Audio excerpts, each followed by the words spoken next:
Oh, look at that. Wow, we got matching. Green tea. Hello, Graham. Hello, Faith.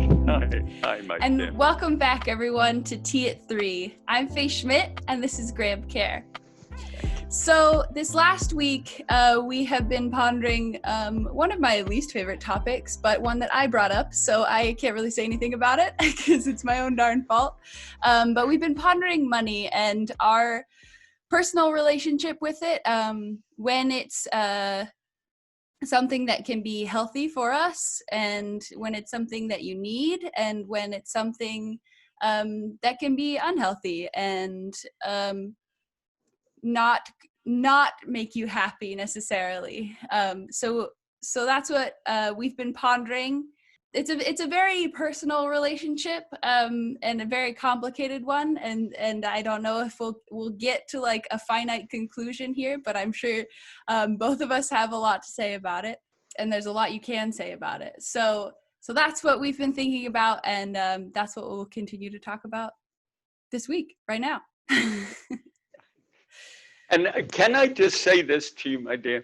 Mm-hmm. When you raised the issue of money, I think you raised it reluctantly, because you know that it's something that if you lift it up as something to ponder within a week, the chances of us coming up with any kind of a solution is impossible. All we can really do is just weave in and out of the most honest feelings that we have. And you're looking at a future where you are going to have to seriously acquire quite a good deal of goods and services as you move through your life, and have enough to retire on and that sort of thing. There's a lot of money that's going to flow through your hands. And there's a lot of money that's flown through my hands. I just need to have enough to be able to live before I die. And so our extraordinary way of looking at money is almost completely different. Have I got enough? How much is going to be enough for me? So I've been pondering this like crazy all week. And I think all that we can possibly do is just talk off the top of our hearts to one another about this extraordinary thing, and hope that we might find some kind of hint on something that could lead us into a better future. Because I know that's what you want, and I know that's what I want. So we have that in common. Now, how are we going to use money to get there and not let it hinder us at the same time? In a recent episode, I can't remember just exactly when, I found myself moved to tears thinking about something that had gone out of my life which had value in terms of money, and that was passing on to somebody else who needed that value of money. And it suddenly struck me as I was just sitting here, all of a sudden, the immense amount of joy that I was getting out of that. Probably more joy than I've ever experienced any purchase of anything in my whole life. And that said to me, if in fact what we're trying to do when we have some money and we see something we want and we go ahead and buy it and we receive it, and one would expect that one would have a measure of joy at having received what it was that we wanted. And I think to some degree we do. But it's not the sort of joy which may necessarily move one to tears of joy. So that was important to me. And as a starter, I don't know where that takes us, but the other thing that I found quite joyful was to go into my office and get some sellotape, or whatever it's called nowadays, and rejoin that dollar note. I actually sent you a picture of that. I wanted you to know that it didn't lie in two halves. I didn't mean to destroy anything. I just wanted to try and make a point. I think it worked. How about you, my dear? What's been going on as you pondered? Yeah, so I really liked what we started to talk about last week of okay, so for me, I've never had an excess of money. And I've gotten very used to that. Like I make enough to pay rent and buy food and live my life, and it's a happy life. And I do the things that I'm passionate about, and I'm very privileged to be able to do that and live. However, I that means I'm like on a very tight budget, which is happy enough, like I'm happy enough to be on. But what we had been talking about last week was using more of an income, not for myself, but in order to share that with other people. If I'm seeking out jobs in order to have an income, in order to use that income for good, why can't I just do the good? But then again, I mean, I need to support my family and, you know, maybe go to the dentist once in a while or something. So I think what you just described is so very real. When I was your age, and Trina and I were living in Wellington in New Zealand, my Air Force pay was just enough to pay the bills, just enough. In fact, it really didn't. So Trina went up the road about 50 yards where there was a milk bar. It's like a sort of a drop-in coffee shop, you know, kind of thing. And she made sandwiches in that thing, and she got paid 50 cents an hour for making sandwiches. And so she made a lot of sandwiches, and that brought in enough money for us to have just a little bit more than we absolutely needed to have. And we didn't have a stroller for our baby, and we didn't have a car. I had a bicycle. But mostly I used to walk to work because the bike kept on breaking down and was unsafe.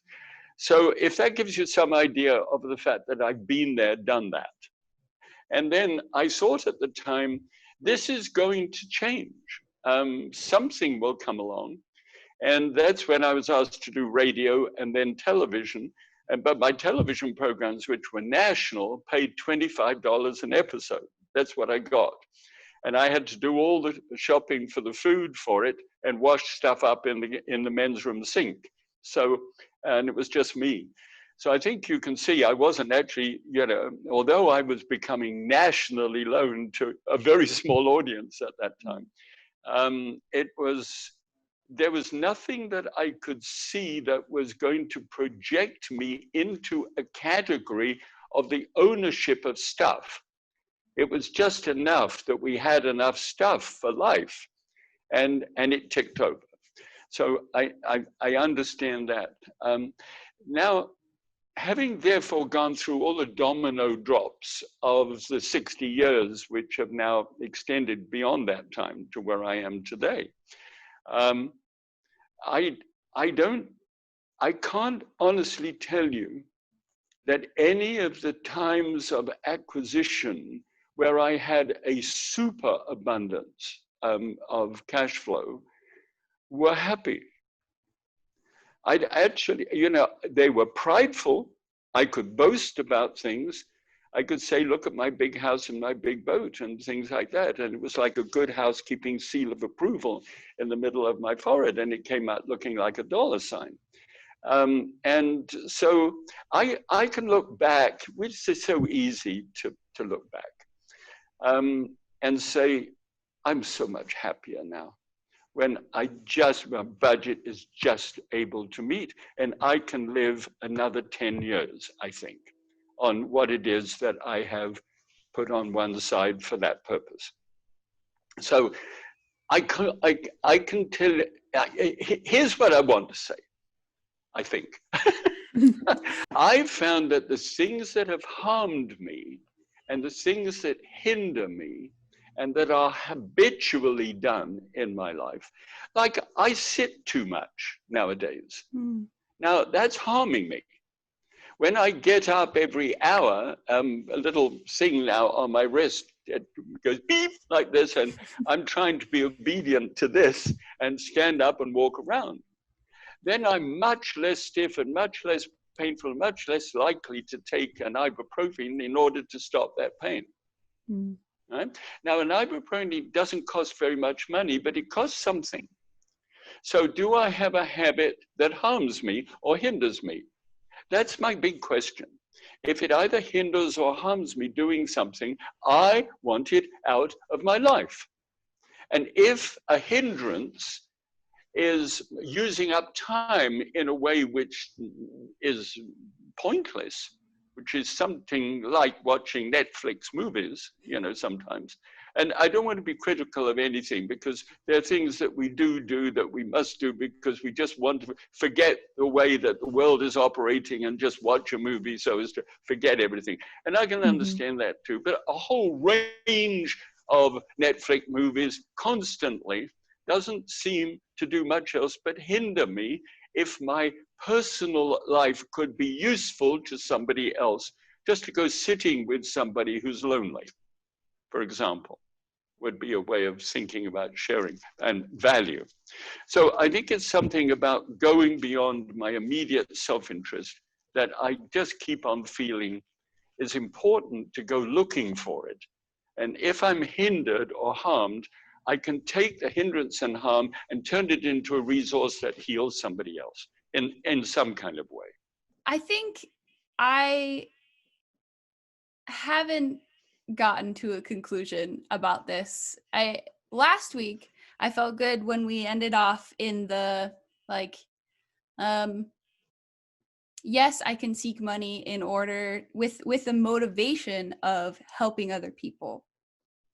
But when I thought about it more, I just want to do the helping part. I don't want to have to go through money to get there. Yeah. So where I'm at right now is that I'm still pondering this, and I probably will keep pondering this for a long time. I've got years left to live and student loans yet to pay off. So I'm trying to figure out still the moments where I need to actually buckle down and get income for me, for my family, and for to be stable enough that I can provide help to those around me. And I am hoping in the future to just be more discerning about the difference between when, yes, I should pursue this thing that will pay me, and when, no, this isn't something that I need. This isn't something that's going to make me happy or make the world a better place. Yeah.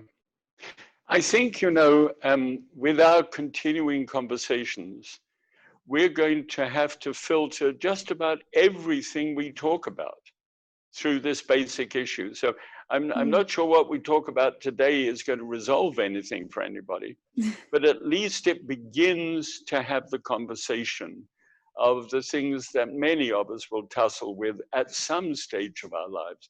I think our viewers who listen to us, who we love, are at various stages of their life, and they have various responses to money at that time.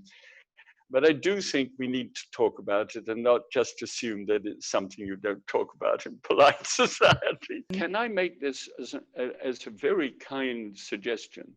Go looking for something that you think there's an alternative to something you do regularly that may cost a little less of your time or a little less of your money. And then see how much less time and money, and see where your time or your money could go somewhere and make a difference. That's a whole way of life, I might say. Yeah. Yeah, I like that. Okay. What I'm wondering is, am I seeing something about a kind of focused attention upon the dollar that is actually ruining our world?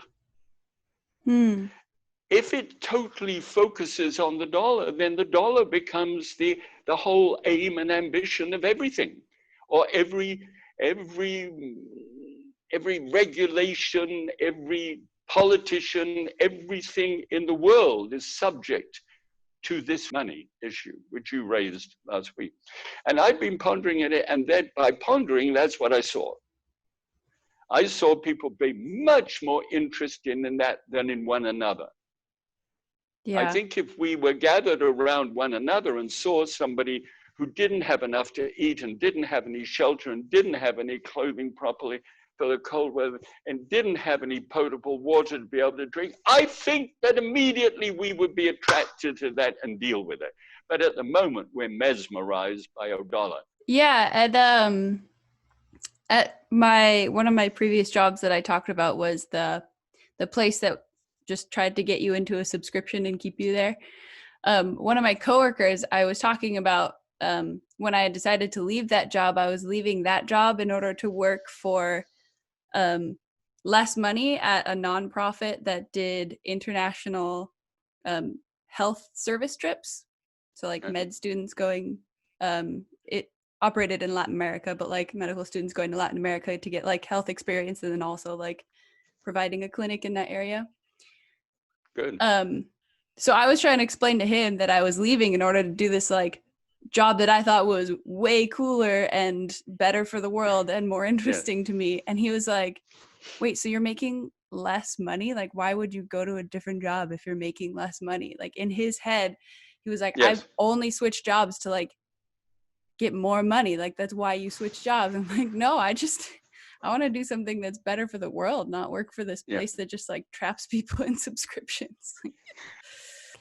But that, like, I can't even imagine having that attitude, which I think maybe that's a good thing. I don't know. I mean, it means that I live with less, but I'm happy with that. So it means that you've chosen a pathway when your friend was on a freeway.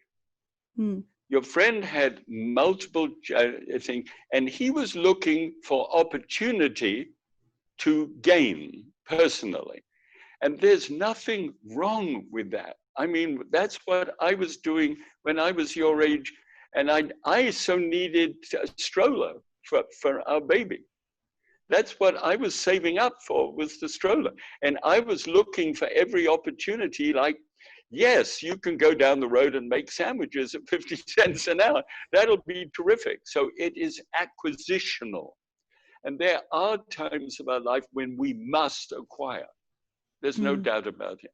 But there does become a time when acquisition becomes obesity. I don't mean in the physical sense. I mean in the bloated, personal, weighed down, unable to move, unable to truly respond to anybody else. Because guess what? We bought so much that more demands more. And there's always something that can be upgraded somehow. And if we're so self-focused, we can't hear the cries of those who are without. And that's a shame, because I am a kin. You know, I'm your kin. I'm a fellow human being. And I'm a kin with a family in Belize or in Bechuanaland. Yeah. We're all human beings alive at the same time. And it's just not fair and it's not right that some should bloat and others should starve. And I'm not saying that I can take it on. I can't. I tried at one stage and I can't. I've got no ability to do that. But I can do it for Feliciana, and I can water my plant in my room, and I can love her each month by changing my lifestyle so as to include her. I can do something. And I feel so joyful about that. Yeah. Yeah. No, I love, just like taking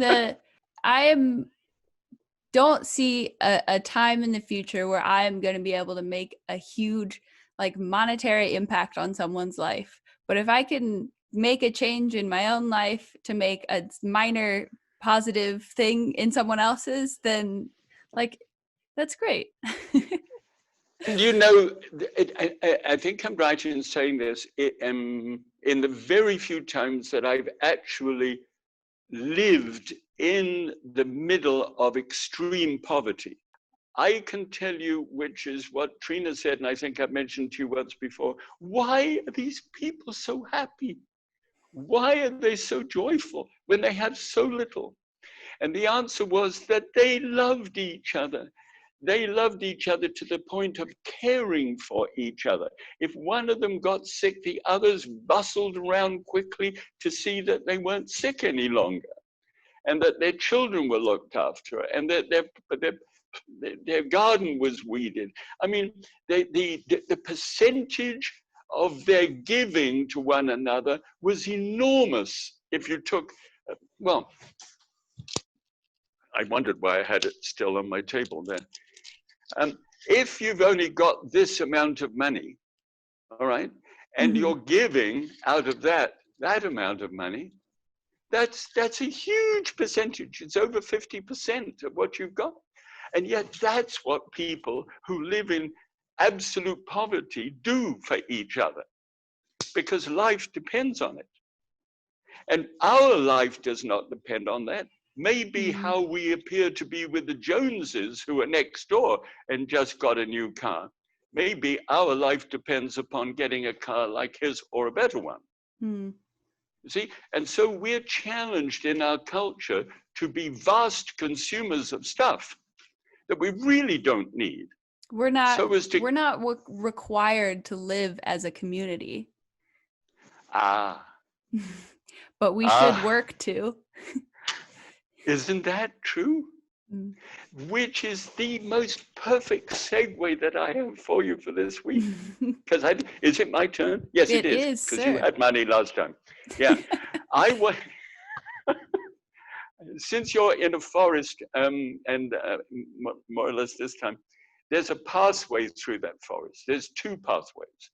There is a continuance of the present culture in which we live, looking for a return to something which is better. And there is the other way, which is, hello, it's not very well marked. I don't even know whether it goes very far, but it does seem to represent a way of life that is different. Not in some sort of sacrimonious, oh, how nice I am kind of way. It's not self-righteous at all. It's balanced enough to be inclusive of other people. And it's a narrow pathway, and it's inhabited by maybe 2 or 3 other people. But they're all walking that kind of life. And we can talk about it without thinking that we're boasting, you know, in having less. It's just that we're embracing by having less. And we're having a level of peace and joy which is quite different than what exists in our culture at the moment. So I'm looking for that. I want to know whether we can ponder this a little bit. It's got nothing to do with money. It's got nothing to do with time. It's got something to the way in which we're putting one foot in front of the other. Do we have a destination? And you just gave me the freedom to introduce this an idea, because you said community. You said, if we're living in a community that cares, then we will have the opportunity to move in that pathway or not. I certainly don't want to be in any way controversial. I don't want to do that. But I'm not sure that it's really caring to put an M16 over my shoulder and walk into a protest demonstration. You see, that's a community thing, when the community falls apart. So why is the community falling apart? In Britain, during the suffragette era, there were women who put stones in prams, you know, and walked along the street as though they were taking their baby for a walk.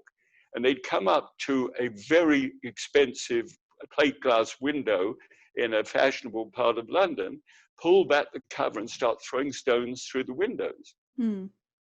So the police turn up and start hitting this woman who was pushing this pram with their truncheons, knocking them to the ground, and then throwing them into a paddy wagon and putting them in jail. And those women in jail would then take on a starvation diet and hunger strike and would have to be force-fed. But in the end, they got the vote. So what's wrong with the vote? These people were terrorists. Why? Because they wanted the vote. So why are these people throwing stones and setting fire to things? Could it be that they would just like to be recognized as fellow human beings? Right? And in which case, what do we do? Do we go up a little narrow path and say, I want these people to be recognized as kin to me? They just have more melanin or whatever it is in their skin so that they didn't get sunburned. That's why they're the color they are, but they're my kin. And I think it's about time that we recognize. So it's that kind of life that we have when we walk on a narrow path. But when we're on a freeway, don't you get in my way. That's my freeway. And I want the opportunity to be able to do what I want to do. I want the freedom to do what I want to do. I want to get to the place that I want to get to. Right? And there's the difference. It's a narrow and it's a broad. And somehow, if our culture is going to improve, we just have to care more deeply, I think. So, how do we put that into words, my dear? You're so good at doing that. Thank you. Okay, so this week we will be thinking about, I think the difference between a wide and flat individualistic path and the small and narrow path in which we are living into community and living into those around us, even when they might not be doing the same. Because the more that we can do that, I think the more that we show love to other people, the more people recognize that love can be shared and begin to share it with more and more other people. So that's what we will be thinking about this week. This has been Tea at 3. Thank you so much for watching. I am Faye Schmidt, and this is Graham Care, and we'll see you next week. Bless you. And yes, please do subscribe as well if you're not already, and leave a like on the video if you enjoyed watching, and feel free to share this with your friends if you got something out of it. Thanks. And I'm going to add something to you. And at home, here's what I want you to do during this week of thinking about this.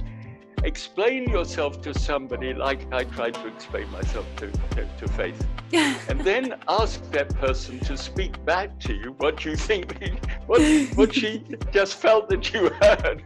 Because I think we need to have a better understanding about how complicated sometimes one can sound and how wonderful it is to have someone who listens.